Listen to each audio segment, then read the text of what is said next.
and welcome back to another new video. So today I'm making a video on how to be a good consumer of research. So we see a bunch of stuff in the news all the time, and this video is just going to be some tips and tricks to know if what you're seeing is legit or BS. You can see the top of his head. Cookie, say hi! Aww. Say hi! Yes, we rescued a dog. We found him on the side of the road. And at first we were gonna just send him to a shelter, but then we fell in love with him. So this is Cookie. Cookie, say hi to YouTube.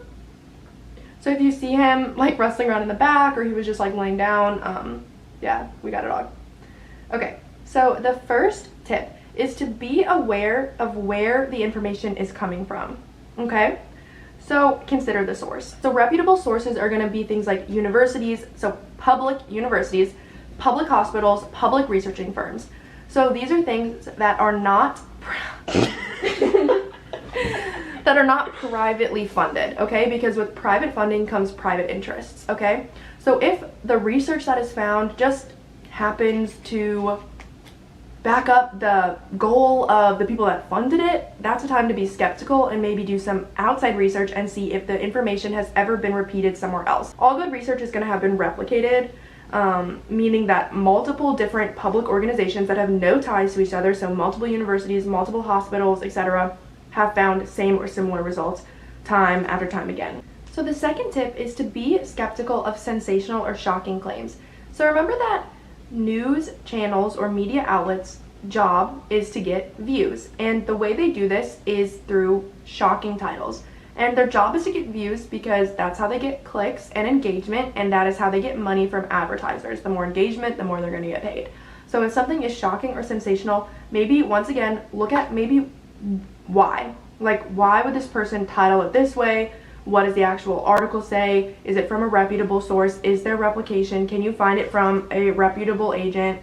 That sort of thing. So does the actual claim have any real evidence supporting it? So a good claim is going to come from a study, so a scientific study done at a university or a hospital or researching firm, and it's going to have been done in a way that is sort of the gold standard. So that means there's going to be a control group and an experimental group, and there's going to be comparison, and there's going to be independent variables, something being tested by researchers, and they're going to do it in a very specific way where people are randomly assigned to groups and the group is representative of the whole, that sort of thing. So like when Fox News just sends out their polls to people from Fox News or like Fox News viewers, that is not representative. Whereas Gallup polls, they send it out to just all these random different Americans so that it's representative of the entire population.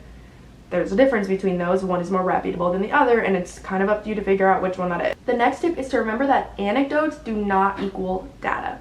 So an anecdote is like a personal story. So just because somebody is telling you their story doesn't mean that it's representative of the entire population's belief. So when you see those super like emotionally appealing stories and they're talking about their specific experience and they're trying to sell it as if it is like morally equivalent for everybody, that's not data. Nobody did any scientific research on how people actually feel about it. Even if they have 3, 4, 5 anecdotes all supporting the same thing, it doesn't mean that it's data. They didn't interview thousands of people on their feelings about it. So pretty much any claim you see, I'm going to recommend that you research it and make sure that it has been replicated by other universities. And like I already mentioned, but I can't stress enough, just always remember who funded the data. Okay, if that group has an agenda that the research supports and they paid for the research to be done, it might be fake research. So a very famous example of this is when a vaccine company paid off researchers to say that a certain type of vaccine caused autism. That was like 20 years ago. They've admitted that the research was like a conspiracy, basically, that it was fake. The researcher took it back and admitted that they were paid, and here we are still where there are people that believe that vaccines cause autism years later. And that was all because one vaccine company was trying to badmouth another vaccine company because they had an agenda, right, to sell their vaccine. Obviously it backfired because now people believe all vaccines cause autism. And then the last thing I'm going to leave you with is to realize that correlation doesn't equal causation. Consider it this way. The more ice cream that is eaten and sold, the more shark attacks there are. There's a correlation there. As eating ice cream goes up, so do shark attacks. Do you think that eating ice cream causes the shark attacks? I'll give you like 5 seconds. Okay, you probably said probably not. Exactly. What also is correlated with eating more ice cream and correlated with more shark attacks? Summer and being at the beach. So there was a third variable there that was actually the real cause of the shark attacks. So you need to realize that just because a company is saying, oh, we found a link between these two things, it doesn't mean that they've actually proven yet which one causes which. A study where there is like a manipulated variable is needed for there to be any proof or evidence of what causes what. There's a lot of propaganda out there, so just make sure that what you are believing is scientific.